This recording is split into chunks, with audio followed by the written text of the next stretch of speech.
యాదాద్రి భువనగిరి జిల్లా ఆలేరు నియోజకవర్గంలో హైడ్రామా చోటు చేసుకుంది. నియోజకవర్గం ఎలాంటి అనుమతులు లేకుండా యథేచ్ఛగా సాగుతున్నటువంటి అక్రమ ఇసుక రవాణాపై స్థానిక పోలీసులు విరుచుకుపడ్డారు. రాత్రి వేళల్లో గుట్టుచప్పుడు కాకుండా ఇసుకను తరలిస్తున్న కొన్ని ట్రాక్టర్లను పట్టుకుని వాటిని స్థానిక పోలీస్ స్టేషన్కు తరలించారు. తమ ఇసుక ట్రాక్టర్లను సీజ్ చేశారనే సమాచారం తెలియడంతో అధికార పార్టీకి చెందిన ఒక ముఖ్య నేత తీవ్ర ఆగ్రహానికి గురయ్యారు. ఆలేరు మాజీ ఎంపీపీ ప్రస్తుత మండల కాంగ్రెస్ అధ్యక్షుడు గంధమల్ల అశోక్ నేరుగా పోలీస్ స్టేషన్కు చేరుకుని రగడ సృష్టించారు. చట్టాన్ని రక్షించాల్సిన పోలీసులపైనే ఆయన తీవ్రస్థాయిలో విరుచుకుపడుతూ బెదిరింపులకు దిగడం అక్కడ ఉన్న వారందరినీ కూడా షాక్కి గురిచేసింది. మా వాహనాల్ని పట్టుకుంటారా అంటూ రెచ్చిపోయారు. ఇప్పుడు ఆ ఘటన స్థానికంగా తీవ్ర కలకలం రేపుతోంది.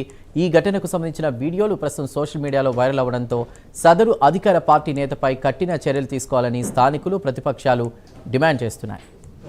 నువ్వు ఎవరు అసలు ఈ టైంలో పోలీస్ స్టేషన్కి వచ్చి నువ్వెవరే నా పోలీస్ స్టేషన్